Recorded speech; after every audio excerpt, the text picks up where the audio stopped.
इश्यूवरती लाठीचार्ज करायचा आणि कुठल्या इश्यूवरती लाठीचार्ज करायचा नाही याचं मला वाटतं शासनाने कुठेतरी एक नियम केला पाहिजे।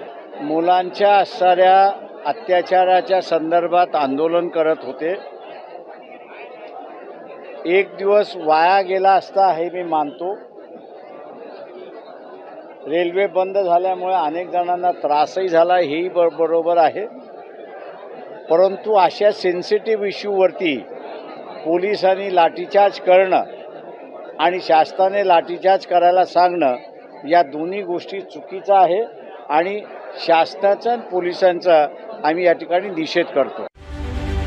रत्नागिरी 24 न्यूज चॅनलला आताच सबस्क्राइब करा आणि शेअर करायला विसरू नका।